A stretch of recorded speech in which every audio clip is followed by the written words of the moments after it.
السلام علیکم دوستوں، میں ہوں کاشف قمر اور آپ موجود ہیں اسلامک نیٹ ورک پہ۔ دوستوں، اسلامک نیٹ ورک میں ہم مشکوٰۃ المصابیح کا جو ہے مطالعہ کر رہے ہیں، تو اس میں جو مختلف ابواب ہیں جو ترتیب سے ہم مطالعہ شروع کیا ہوا ہے، تو اس میں اب والا جو ہے وہ کتاب الصلاۃ ہے، اور کتاب الصلاۃ کے بھی کافی مختلف جو ہے چیپٹر ہیں۔ تو اس میں آج ہم نے پڑھنا ہے وہ ہے نماز کے بعد ذکر کا بیان، کہ نماز کے بعد جو ہے کون سے اذکار کرنے چاہیے قرآن و سنت کی روشنی میں۔ تو حدیث نمبر ہے 959۔ ابن عباس بیان کرتے ہیں کہ میں رسول اللہ صلی اللہ علیہ وسلم کی نماز کا پورا ہونا اللہ اکبر کی آواز سے پہچانتا تھا۔ حدیث نمبر 960۔ عائشہ رضی اللہ تعالیٰ عنہ بیان کرتی ہیں کہ رسول اللہ صلی اللہ علیہ وسلم سلام پھیرنے کے بعد یہ دعا: اے اللہ تو سلامتی والا ہے، تیری ہی طرف سے سلامتی ہے، اے شان و اکرام والے تو بڑا ہی بابرکت ہے، پڑھنے تک قبلہ رخ بیٹھے رہتے تھے۔ حدیث نمبر 961۔ صوبان رضی اللہ تعالیٰ عنہ بیان کرتے ہیں کہ جب رسول اللہ صلی اللہ علیہ وسلم نماز سے فارغ ہوتے تو آپ صلی اللہ علیہ وسلم 3 مرتبہ استغفر اللہ کہتے اور پھر یہ کلمات پڑھتے: اے اللہ تو سلامتی والا ہے اور تیری ہی طرف سے سلامتی ہے، اے شان و اکرام والے تو بڑا ہی بابرکت ہے۔ حدیث نمبر 262۔ مغیرہ بن شعبہ سے روایت ہے کہ نبی صلی اللہ علیہ وسلم ہر فرض نماز کے بعد یہ پڑھا کرتے تھے: اللہ کے سوا کوئی معبود برحق نہیں، وہ یکتا ہے، اس کا کوئی شریک نہیں، اسی کے لیے بادشاہت اور اسی کے لیے حمد ہے، اور وہ ہر چیز پر قادر ہے۔ اے اللہ، جو تو عطا کرنا چاہے اسے کوئی روک نہیں سکتا، اور جو تو روک لے اسے کوئی عطا نہیں کر سکتا، اور دولت مند کو اس کی دولت تیرے عذاب سے نہیں بچا سکتی۔ حدیث نمبر 963۔ عبداللہ بن زبیر رضی اللہ تعالیٰ عنہ بیان کرتے ہیں کہ جب رسول اللہ صلی اللہ علیہ وسلم نماز سے سلام پھرتے تو بلند آواز سے یہ دعا پڑھتے: اللہ کے سوا کوئی معبود برحق نہیں، وہ یکتا ہے، اس کا کوئی شریک نہیں، اسی کے لیے بادشاہت ہے اور اسی کی تعریف ہے، اور وہ ہر چیز پر قادر ہے۔ گناہ سے بچنا اور نیکی کرنا محض اللہ کی توفیق سے ہی ممکن ہے۔ اللہ کے سوا کوئی معبود برحق نہیں، ہم صرف اسی کی عبادت کرتے ہیں، اسی کے لیے نعمت و فضل اور اسی کے لیے بہترین تعریف ہے۔ اللہ کے سوا کوئی معبود برحق نہیں، ہم اسی کے لیے اطاعت کو خالص کرتے ہیں، خواہ کافر اسے ناپسند کریں۔ حدیث نمبر 964۔ سعد رضی اللہ تعالیٰ عنہ سے روایت ہے کہ وہ اپنی اولاد کو یہ کلمات سکھایا کرتے تھے، اور وہ کہتے تھے کہ رسول اللہ صلی اللہ علیہ وسلم نماز کے بعد ان کے ذریعے تعوذ پناہ حاصل کیا کرتے تھے: اے اللہ، میں بزدلی اور کنجوسی سے تیری پناہ چاہتا ہوں، اور اس بات سے بھی تیری پناہ چاہتا ہوں کہ مجھے نکمی یعنی بڑھاپے کی عمر کی طرف پھیر دیا جائے، اور اس طرح میں دنیاوی فتنوں اور عذاب قبر سے بھی تیری پناہ چاہتا ہوں۔ حدیث نمبر 965۔ ابو ہریرہ بیان کرتے ہیں کہ کچھ مہاجر فقراء رسول اللہ صلی اللہ علیہ وسلم کی خدمت میں حاضر ہوئے تو انہوں نے عرض کیا: مالدار دائمی نعمتیں اور بلند درجات پا گئے۔ آپ صلی اللہ علیہ وسلم نے فرمایا: وہ کیسے؟ انہوں نے عرض کیا: جیسے ہم نماز پڑھتے ہیں ویسے وہ نماز پڑھتے ہیں، جیسے ہم روزے رکھتے ہیں ویسے وہ روزے رکھتے ہیں، لیکن وہ صدقہ کرتے ہیں اور ہم صدقہ نہیں کرتے، وہ غلام آزاد کرتے ہیں، ہم غلام آزاد نہیں کرتے۔ رسول اللہ صلی اللہ علیہ وسلم نے فرمایا: کیا میں تمہیں کوئی ایسی چیز نہ سکھاؤں جس کے ذریعے تم اپنے سے سبقت لے جانے والوں کو پالو گے اور اپنے بعد والوں سے سبقت پا جاؤ گے، اور تم سے صرف وہی مالدار شخص بہتر ہوگا جو تمہارے جیسا عمل کرے گا۔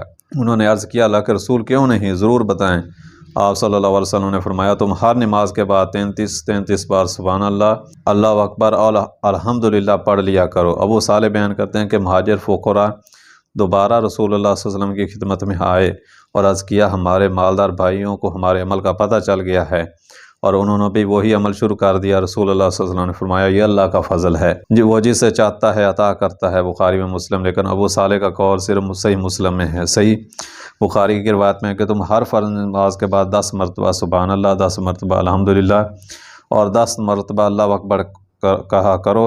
یہ الفاظ 33 کے متبادل فرمائے۔ حدیث نمبر 966۔ کعب بن حجرہ بیان کرتے ہیں کہ رسول اللہ صلی اللہ علیہ وسلم نے فرمایا: ہر فرض نماز کے بعد چند کلمات کہے جاتے ہیں، ان کا کہنے والا ناکام و نامراد نہیں ہوگا: 33 مرتبہ سبحان اللہ، 33 مرتبہ الحمدللہ اور 34 مرتبہ اللہ اکبر کہنا۔ حدیث نمبر 967۔ ابو ہریرہ رضی اللہ تعالیٰ عنہ بیان کرتے ہیں کہ رسول اللہ صلی اللہ علیہ وسلم نے فرمایا: جس شخص نے ہر نماز کے بعد 33 مرتبہ سبحان اللہ، 33 مرتبہ الحمدللہ اور 33 مرتبہ اللہ اکبر کہا، پس یہ 99 ہوئے، اور اللہ کے سوا کوئی معبود برحق نہیں، وہ یکتا ہے، اس کا کوئی شریک نہیں، اسی کے لیے بادشاہت ہے، اسی کے لیے حمد ہے، اور وہ ہر چیز پر قادر ہے، سے 100 پورا کر لیا تو اس کے گناہ خواہ سمندر کی جھاگ کے برابر ہوں تو وہ بھی معاف کر دیے جاتے ہیں۔ حدیث نمبر 968، ابو امامہ بیان کرتے ہیں کہ عرض کیا گیا اللہ کے رسول کون سی دعا زیادہ قبول ہوتی ہے؟ آپ صلی اللہ علیہ وسلم نے فرمایا آخری نصف شب میں اور فرض نمازوں کے بعد کی گئی دعا۔ حدیث نمبر 969، عقبہ بن عامر رضی اللہ تعالیٰ عنہ بیان کرتے ہیں کہ رسول اللہ صلی اللہ علیہ وسلم نے مجھے حکم فرمایا کہ میں ہر فرض نماز کے بعد موضوعات سورۃ الاخلاص اور سورۃ الفلق اور سورۃ الناس کی تلاوت کیا کروں۔ حدیث نمبر 970، انس رضی اللہ تعالیٰ عنہ بیان کرتے ہیں کہ رسول اللہ صلی اللہ علیہ وسلم نے فرمایا مجھے نماز فجر سے طلوع آفتاب تک اللہ کا ذکر کرنے والی جماعت کے ساتھ بیٹھنا اولاد اسماعیل علیہ السلام سے تعلق رکھنے والے 4 غلام آزاد کرنے سے زیادہ پسند ہے، جبکہ مجھے نماز عصر سے غروب آفتاب تک اللہ کا ذکر کرنے والی جماعت کے ساتھ بیٹھنا 4 غلام آزاد کرنے سے زیادہ پسند ہے۔ حدیث نمبر 971، انس رضی اللہ تعالیٰ عنہ بیان کرتے ہیں کہ رسول اللہ صلی اللہ علیہ وسلم نے فرمایا جو شخص نماز فجر باجماعت ادا کرتا ہے پھر اسی جگہ بیٹھ کر طلوع آفتاب تک اللہ کا ذکر کرتا رہتا ہے پھر وہ 2 رکعتیں پڑھتا ہے تو اس کے لیے مکمل حج و عمرہ کا ثواب ہے۔ آپ صلی اللہ علیہ وسلم نے یہ 3 مرتبہ فرمایا۔ حدیث نمبر 972، ارزق بن قیس بیان کرتے ہیں کہ ہمارے امام ابو رمسا نے ہمیں نماز پڑھائی تو انہوں نے کہا میں نے یہ نماز اس کی مثل نماز رسول اللہ صلی اللہ علیہ وسلم کے ساتھ پڑھی تھی۔ انہوں نے کہا ابو بکر و عمر پہلی صف میں آپ صلی اللہ علیہ وسلم کے دائیں جانب کھڑے ہوا کرتے تھے، ایک آدمی جو تکبیر اولیٰ میں آ کر شامل ہوا، نبی صلی اللہ علیہ وسلم نے نماز پڑھی پھر اپنے دائیں بائیں اسلام پھیرا حتیٰ کہ ہم نے آپ کے رخساروں کی سفیدی دیکھی، پھر آپ صلی اللہ علیہ وسلم مڑے جیسے ابو رمسا یعنی وہ خود مڑے، پس وہ آدمی جو تکبیر اولیٰ میں آپ کے ساتھ شریک ہوا تھا وہ کھڑا ہوا اور پھر نماز شروع کر دی تو عمر رضی اللہ تعالیٰ عنہ جلدی سے کھڑے ہوئے اور اسے اس کے کندھوں سے پکڑ کر خوب ہلایا، پھر فرمایا بیٹھ جاؤ کیونکہ اہل کتاب اسی لیے ہلاک ہوئے کہ ان کی فرض و نفل نمازوں میں کوئی وقفہ نہیں ہوتا تھا۔ پس نبی صلی اللہ علیہ وسلم نے اپنی نظر اٹھائی تو فرمایا ابن خطاب اللہ نے تیری وجہ سے حق قائم کر دیا۔ حدیث نمبر 973، زید بن ثابت رضی اللہ تعالیٰ عنہ بیان کرتے ہیں کہ ہمیں حکم دیا گیا کہ ہم ہر نماز کے بعد 33 دفعہ سبحان اللہ، 33 دفعہ الحمدللہ اور 34 مرتبہ اللہ اکبر کہیں۔ انصار کے ایک آدمی نے خواب میں کسی آدمی کو دیکھا تو اس نے انصاری آدمی سے کہا رسول اللہ صلی اللہ علیہ وسلم نے تمہیں حکم دیا ہے کہ تم ہر نماز کے بعد اس قدر تسبیح کرو۔ انصاری شخص نے اپنے خواب میں کہا ہاں۔ اس شخص نے کہا اسے 25 مرتبہ کر لو اور اس میں لا الہ الا اللہ شامل کر لو۔ جب صبح تو انصاری نبی صلی اللہ علیہ وسلم کی خدمت میں حاضر ہوا تو اس نے آپ کو خواب کا واقعہ بیان کیا تو رسول اللہ صلی اللہ علیہ وسلم نے فرمایا ایسا ہی کر لیا کرو۔ حدیث نمبر 974، علی رضی اللہ تعالیٰ عنہ بیان کرتے ہیں کہ میں رسول اللہ صلی اللہ علیہ وسلم کو ممبر کی سیڑھیوں پر فرماتے ہوئے سنا جو شخص ہر نماز کے بعد آیت الکرسی پڑھتا ہے تو اس کو دخول جنت سے صرف موت روکے ہوئے ہے، اور جو شخص سونے کے لیے اپنے بستر پر لیٹتے وقت اس سے پڑھتا ہے تو اللہ اس کے گھر کو، اس کے پڑوسی کے گھر اور اس کے آس پاس کے گھر والوں کو امن عطا کرتا ہے۔ حدیث نمبر 975، ابو عبد الرحمن بن غنم نبی صلی اللہ علیہ وسلم سے روایت کرتے ہیں کہ آپ صلی اللہ علیہ وسلم نے فرمایا جو شخص نماز مغرب اور نماز فجر پڑھنے کے بعد اپنی اسی جگہ اور اسی کیفیت تشہد میں بیٹھے ہوئے یہ دعا اللہ کے سوا کوئی معبود برحق نہیں، وہ یکتا ہے، اس کا کوئی شریک نہیں، اسی کے لیے بادشاہت اور اسی کے لیے ہر قسم کی حمد ہے اور ہر قسم کی خیر و بلائی اسی کے ہاتھ میں ہے، وہی زندہ کرتا ہے اور مارتا ہے اور وہی ہر چیز پر قادر ہے، 10 مرتبہ پڑھتا ہے تو اس کے ہر مرتبہ پڑھنے پر اس کے لیے 10 نیکیاں لکھی جاتی ہیں، اس کے 10 گناہ معاف کر دیے جاتے ہیں اور اس کے 10 درجات بلند کر دیے جاتے ہیں، اور ہر ناگوار چیز سے اس کا بچاؤ ہو جاتا ہے اور مردود شیطان سے اس کا بچاؤ ہو جاتا ہے، شرک کے علاوہ کوئی گناہ اسے ہلاک نہیں کر سکتا اور وہ سب سے بہترین عمل کرنے والا ہوتا ہے الا یہ کہ کوئی شخص اس سے بہتر کلام سے دعا کرے۔ حدیث نمبر 976، امام ترمذی رحمۃ اللہ علیہ نے الا شرک تک ابو ذر سے اسی طرح روایت کیا اور انہوں نے نماز مغرب اور نماز بیت الخیر کا ذکر نہیں کیا اور انہوں نے کہا کہ یہ حدیث حسن صحیح غریب ہے۔ حدیث نمبر 977، عمر بن خطاب رضی اللہ تعالیٰ عنہ سے روایت ہے کہ نبی صلی اللہ علیہ وسلم نے نجد کی طرف ایک لشکر روانہ کیا، انہوں نے بہت سا مال غنیمت حاصل کیا اور بہت جلد مدینہ واپس آ گئے تو ہم میں سے ایک آدمی نے کہا ہم نے اس لشکر سے زیادہ مال غنیمت لے کر اور اتنی جلدی واپس آتے ہوئے کوئی لشکر نہیں دیکھا تو نبی صلی اللہ علیہ وسلم نے فرمایا کیا میں تمہیں زیادہ مال غنیمت کے ساتھ زیادہ جلدی واپس آنے والے لشکر کے بارے میں نہ بتاؤں؟ وہ ایسے لوگ ہیں جو باجماعت نماز فجر پڑھنے کے بعد بیٹھ کر طلوع آفتاب تک اللہ کا ذکر کرتے رہتے ہیں، پس یہ وہ لوگ ہیں جو بہترین مال غنیمت لے کر بہت جلد واپس آنے والے ہیں۔ ترمذی، اور انہوں نے کہا کہ یہ حدیث غریب ہے۔ حماد بن ابی حمید راوی حدیث کے بارے میں ضعیف ہے۔ کتاب الصلاۃ میں باب ہے دوران نماز ناجائز اور مباح اعمال کا بیان، کہ دوران نماز جو ناجائز ہیں اعمال اور مباح اعمال ان کا بیان کے حوالے سے حدیث ہیں۔ حدیث نمبر 978 ہے۔ معاویہ بن حکم بیان کرتے ہیں کہ میں رسول اللہ صلی اللہ علیہ وسلم کے ساتھ نماز پڑھ رہا تھا کہ اس دوران لوگوں میں سے کسی آدمی نے چھینک ماری تو میں نے دوران نماز کہہ دیا اللہ تم پر رحم کرے۔ لوگ مجھے آنکھوں کے اشاروں سے روکنے لگے۔ میں نے کہا میری ماں مجھے گم پائے، تمہیں کیا ہوا، تم مجھے اس طرح دیکھ رہے ہو؟ انہوں نے اپنی رانوں پر اپنے ہاتھ مارنے شروع کر دیے۔ چنانچہ جب میں نے انہیں دیکھا تو مجھے چپ کرا رہے ہیں تو میں خاموش ہو گیا۔ جب رسول اللہ صلی اللہ علیہ وسلم نے نماز پڑھ لی، میرے والدین آپ پر قربان ہوں، میں نے آپ جیسا بہترین معلم آپ سے پہلے کوئی نہ دیکھا، نہ آپ کے بعد اللہ کی قسم آپ نے مجھے نہ ڈانٹا نہ مارا اور نہ ہی گالی دی۔ آپ صلی اللہ علیہ وسلم نے فرمایا یہ جو نماز ہے اس میں لوگوں کا باتیں کرنا درست نہیں، یہ تو صرف تسبیح و تکبیر اور قرات قرآن ہے، یا اس سے ملتے جلتے الفاظ رسول اللہ صلی اللہ علیہ وسلم نے فرمائے۔ میں نے عرض کیا اللہ کے رسول، میں نیا مسلمان ہوا ہوں، اللہ نے ہمیں اسلام کی دولت سے نوازا ہے، بے شک ہم کچھ لوگ ایسے لوگ ہیں جو کانوں کے پاس جاتے ہیں۔ آپ صلی اللہ علیہ وسلم نے فرمایا تم ان کے پاس نہ جانا۔ میں نے عرض کیا ہم میں سے کچھ لوگ فال لیتے ہیں۔ آپ صلی اللہ علیہ وسلم نے فرمایا یہ وہ چیز ہے جو اپنے سینوں میں پاتے ہیں، اس کی کوئی دلیل نہیں، پس یہ چیز انہیں روکنے نہ پائے۔ میں نے عرض کیا ہم میں سے کچھ لوگ لکیریں کھینچتے ہیں۔ آپ صلی اللہ علیہ وسلم نے فرمایا ایک نبی بھی خط کھینچا کرتے تھے، پس جس کا خط ان کے موافق ہوگا تو وہ درست ہے۔ حدیث نمبر 979۔ عبداللہ بن مسعود بیان کرتے ہیں کہ ہم دوران نماز نبی صلی اللہ علیہ وسلم کو سلام کیا کرتے تھے اور آپ ہمیں جواب دے دیا کرتے تھے۔ پس جب ہم نجاشی کے پاس سے واپس آئے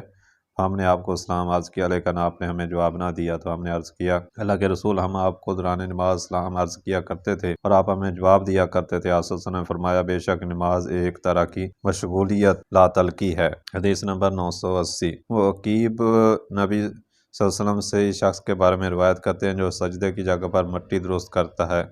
آپ صلی اللہ علیہ وسلم نے فرمایا اگر تمہیں ضرور ہی کرنا ہے تو پھر ایک مرتبہ کر لے۔ حدیث نمبر 981۔ ابو ہریرہ بیان کرتے ہیں کہ رسول اللہ صلی اللہ علیہ وسلم نے دوران نماز پہلو پر ہاتھ رکھنے سے منع فرمایا۔ حدیث نمبر 982۔ عائشہ رضی اللہ تعالیٰ عنہ بیان کرتی ہے کہ میں نے نماز میں ادھر ادھر دیکھنے کے بارے میں رسول اللہ صلی اللہ علیہ وسلم سے دریافت کیا تو آپ صلی اللہ علیہ وسلم نے فرمایا وہ تو اچک لینا ہے، شیطان بندے کی نماز سے اچک لیتا ہے۔ حدیث نمبر 983۔ ابو ہریرہ رضی اللہ تعالیٰ عنہ بیان کرتے ہیں کہ رسول اللہ صلی اللہ علیہ وسلم نے فرمایا لوگوں کو دوران نماز دعا کے وقت اپنی آنکھیں آسمان کی طرف اٹھانے سے باز آ جانا چاہیے یا ان کی آنکھیں اچک لی جائیں گی۔ حدیث نمبر 984۔ ابو قتادہ بیان کرتے ہیں کہ میں نے نبی صلی اللہ علیہ وسلم کو لوگوں کی امامت کراتے ہوئے دیکھا جبکہ آپ کی نواسی امامہ بنت ابی العاص آپ کے کندھے پر تھی، جب آپ رکوع کرتے تو انہیں کندھے سے اتار دیتے اور جب سجدوں سے سر اٹھاتے تو پھر انہیں اٹھا لیتے۔ حدیث نمبر 985۔ ابو سعید خدری بیان کرتے ہیں کہ رسول اللہ صلی اللہ علیہ وسلم نے فرمایا جب تم میں سے کسی شخص کو دوران نماز جماعی آئے تو جس قدر ہو سکے اسے روکے، کیونکہ منہ کھلا ہو شیطان داخل ہو جاتا ہے۔ اسے مسلم نے روایت کیا ہے۔ حدیث نمبر 986۔ ابو ہریرہ سے مروی صحیح بخاری کی روایت میں ہے جب تم میں سے کسی کو دوران نماز جماعی آئے تو جس قدر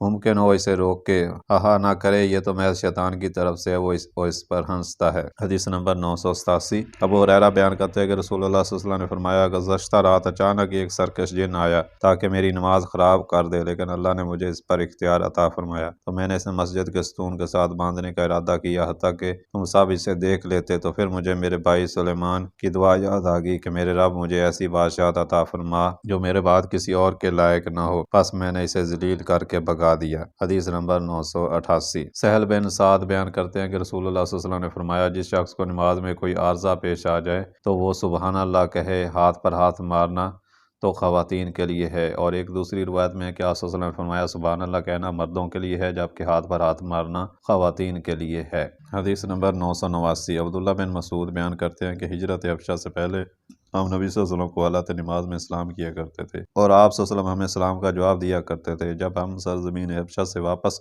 مکہ آئے تو میں آپ کی خدمت میں حاضر ہوا تو آپ اس وقت نماز پڑھ رہے تھے، میں نے آپ کو سلام کیا لیکن آپ نے مجھے سلام کا جواب نہ دیا، حتیٰ کہ جب آپ صلی اللہ علیہ وسلم نماز مکمل کر چکے تو فرمایا اللہ جس طرح چاہتا ہے اپنا حکم ظاہر کرتا ہے، اور اب جو نیا حکم آیا ہے وہ یہ ہے کہ تم نماز میں بات نہ کرو۔ پھر آپ صلی اللہ علیہ وسلم نے مجھے اسلام کا جواب دیا۔ حدیث نمبر 990۔ اور فرمایا نماز تو قرات قرآن اور اللہ کے ذکر کے لیے ہے، پس جب تم اس نماز میں ہو تو تمہارے پیش نظر بھی یہی کچھ ہونا چاہیے۔ حدیث نمبر 991۔ ابن عمر بیان کرتے ہیں کہ میں نے بلال رضی اللہ تعالیٰ عنہ سے پوچھا، جب صحابہ کرام نبی صلی اللہ علیہ وسلم کو حالت نماز میں اسلام کیا کرتے تھے تو آپ انہیں کیسے جواب دیا کرتے تھے؟ انہوں نے فرمایا آپ اپنے ہاتھ سے اشارہ کیا کرتے تھے۔ ترمذی نسائی کی روایات میں بھی اسی طرح ہے اور بلال کی جگہ سہیب کا ذکر کیا ہے۔ حدیث نمبر 992۔ رفع بن رافع بیان کرتے ہیں کہ میں نے رسول اللہ صلی اللہ علیہ وسلم کے پیچھے نماز پڑھی تو مجھے چھینک آ گئی۔ میں نے کہا ہر قسم کی حمد اللہ کے لیے ہے، حمد بہت زیادہ خالص اور بابرکت جیسے ہمارے رب کو پسند اور محبوب ہے۔ چنانچہ جب رسول اللہ صلی اللہ علیہ وسلم نے نماز پڑھ کر ہماری طرف رخ کیا تو فرمایا نماز میں بولنے والا کون تھا؟ کسی نے جواب نہ دیا۔ پھر آپ نے دوسری مرتبہ پوچھا تو پھر بھی کسی نے جواب نہ دیا۔ پھر آپ نے تیسری مرتبہ پوچھا تو رفع نے عرض کیا اللہ کے رسول میں نے بات کی تھی تو نبی صلی اللہ علیہ وسلم نے فرمایا اس ذات کی قسم جس کے ہاتھ میں میری جان ہے، 30 سے کچھ زیادہ فرشتے سبقت لے جانے کی کوشش کر رہے تھے کہ ان میں سے کون کون انہیں اوپر لے کر چڑھتا ہے۔ حدیث نمبر 993۔ ابو ہریرہ بیان کرتے ہیں کہ رسول اللہ صلی اللہ علیہ وسلم نے فرمایا دوران نماز جماعی آنا شیطان کی طرف سے ہے، پس جب تم میں سے کسی کو جماعی آئے تو وہ مقتور باری سے روکنے کی کوشش کرے۔ ترمذی اور اس کی دوسری روایت میں ابن ماجہ میں ہے کہ وہ اپنے منہ پر ہاتھ رکھ لے۔ حدیث نمبر 994۔ کعب بن حجرہ بیان کرتے ہیں کہ رسول اللہ صلی اللہ علیہ وسلم نے فرمایا جب تم میں سے کوئی شخص اچھی طرح وضو کر کے مسجد کی طرف کثرت سے روانہ ہو تو اسے راستے میں اپنے ایک ہاتھ کی انگلیاں دوسرے ہاتھ میں داخل نہ کرے کیونکہ وہ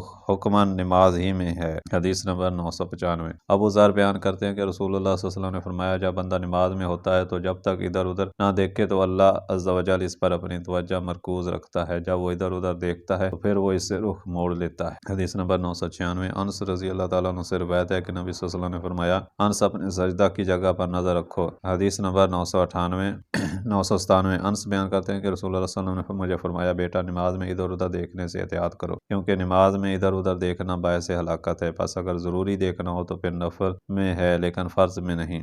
حدیث نمبر 998۔ ابن عباس بیان کرتے ہیں کہ رسول اللہ صلی اللہ علیہ وسلم دوران نماز گردن موڑے بغیر دائیں بائیں دیکھ لیا کرتے تھے۔ حدیث نمبر 999۔ عدی بن ثابت اپنے باپ سے اور وہ اپنے دادا سے مرفوع روایت کرتے ہیں کہ فرمایا دوران نماز چھینکنے، اونگ جمائی، حیض، کہک آنا، نیز نکسیر کا پھوٹنا شیطان کی طرف سے ہے۔ حدیث نمبر 1000۔ مطرف بن عبداللہ بن شخیر اپنے والد سے روایت کرتے ہیں انہوں نے کہا کہ میں نبی صلی اللہ علیہ وسلم کی خدمت میں حاضر ہوا، آپ صلی اللہ علیہ وسلم نماز پڑھ رہے تھے تو رونے کی وجہ سے آپ کے پیٹ سے ہنڈیاں کے ابلنے کی سی آواز آ رہی تھی۔ ایک دوسری روایت میں ہے کہ میں نے نبی صلی اللہ علیہ وسلم کو نماز پڑھتے ہوئے دیکھا تو رونے کی وجہ سے آپ کے سینے میں چکی چلنے کی سی آواز آ رہی تھی۔ احمد امام نسائی نے پہلی روایت کی اور امام ابو داؤد نے دوسری۔ حدیث نمبر 1001۔ ابو ذر بیان کرتے ہیں کہ رسول اللہ صلی اللہ علیہ وسلم نے فرمایا جب تم میں سے کوئی نماز کے لیے کھڑا ہو تو وہ کینکریوں کو ہاتھ نہ لگائے کیونکہ اس وقت اسے رحمت کا سامنا ہوتا ہے۔ حدیث نمبر 1002۔ ام سلمہ رضی اللہ تعالیٰ عنہا بیان کرتی ہیں کہ نبی صلی اللہ علیہ وسلم نے ہماری افلا نامی غلام کو دیکھا کہ جب وہ سجدہ کرتا تو پھونک مارتا، صلی اللہ علیہ وسلم نے فرمایا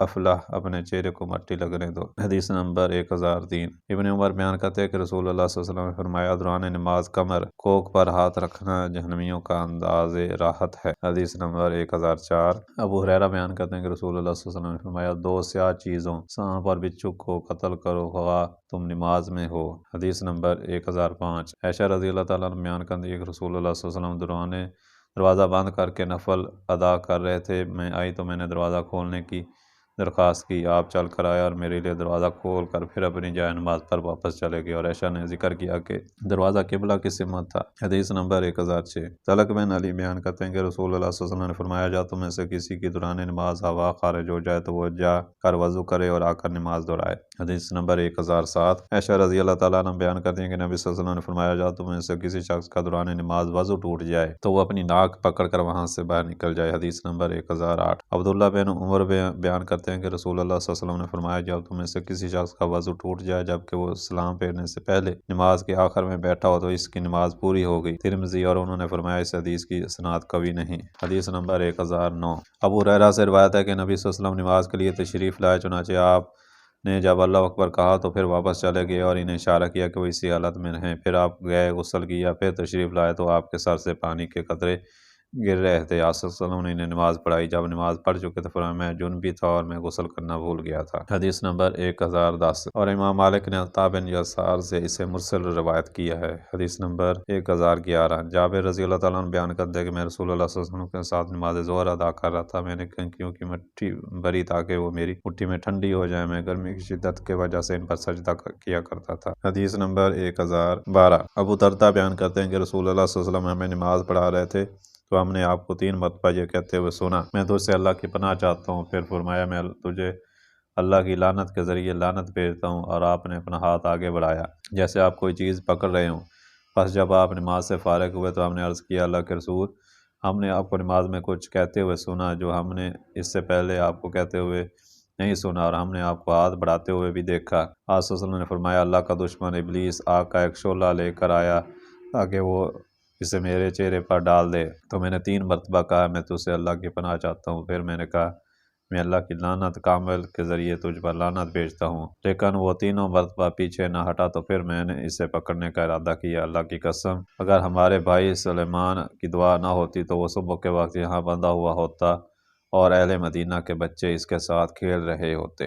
حدیث نمبر 1013 نافع بیان کرتے ہیں کہ عبداللہ بن عمر ایک آدمی کے پاس سے گزرے جو نماز پڑھ رہا تھا، انہوں نے اسے اسلام کیا تو اس نے بول کر جواب دیا۔ عبداللہ بن عمر اس کے پاس واپس آئے اور اسے بتایا جب تم میں سے کسی شخص کو حالت نماز میں اسلام کیا جائے تو وہ بول کر جواب نہ دے بلکہ اپنے ہاتھ سے اشارہ کر دے۔ تو دوستو یہ کتاب الصلاۃ میں سے کچھ جو چیپٹر پڑھے ہیں ان کی حدیث پڑھی گئی ہیں۔ امید ہے کہ یہ ویڈیو آپ کو پسند آئی ہوگی۔ اگر ویڈیو پسند آئی ہے تو اس کو لائک کر لیں اور اپنے دوستوں کے ساتھ اس ویڈیو کو شیئر بھی کریں، اور اگر آپ کو ہمارا یہ چینل پسند ہے تو اس کو سبسکرائب کر لیں تاکہ ہر نئی آنے والی ویڈیو ایک نوٹیفیکیشن کے ذریعے آپ تک پہنچ سکے۔ آئندہ ویڈیو تک کے لیے اللہ حافظ۔